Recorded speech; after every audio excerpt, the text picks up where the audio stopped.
There are derelict boats drifting in the waters off Ladysmith, and there are more and more that seem to be dropping anchor every day. The cluster of vessels is known by the locals as Dog Patch. It's been there for years, but there are now new calls for those boats to be removed once and for all. The locals say the risk to safety is on the increase, and once winter comes and the storms, those abandoned boats could cause some serious damage. CTV's Jet Bazzi reports. They are unmanned and unwanted, cast away and left to rot by the owners who didn't want to pay to dispose of them legally. And it's been an eyesore for a long time. This bay in Ladysmith has become a final resting place for unwanted boats, some tied to concrete pillars, others just drifting. The water between Transfer Beach and the Maritime Society's community Marina is dotted with derelict vessels. No one can agree on who is responsible for them, but everyone seems to agree they need to go. This is not an attractive greeting for any marine tourism coming into this area. Locals have nicknamed the cluster of vessels the Dog Patch. Not all of them are abandoned. Some have owners who live on board. They've dropped anchor here to save on moorage fees. Squatters on the water with no one on patrol. Boats sink because they're not maintained properly. They pollute this area.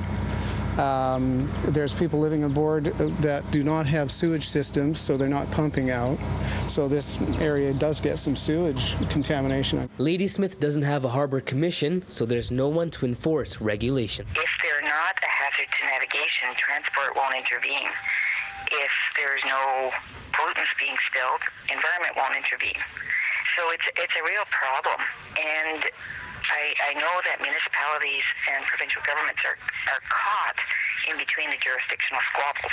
The derelict vessels have become a safety risk. Locals fear with one strong windstorm, major damage could be done. You know, we've had 50-knot winds come through the marina, and these boats will drag anchor or they'll break loose because their moorings aren't secure. It will likely cost about $10,000 to move each boat, but no one wants to pay the bill. There should be some way to get somebody to take jurisdiction over it.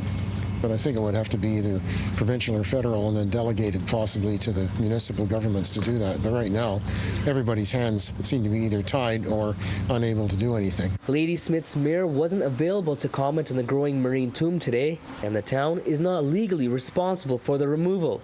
But locals say someone needs to take the helm and force these drifters out of the water. Jet Bazzi, CTV News, Ladysmith.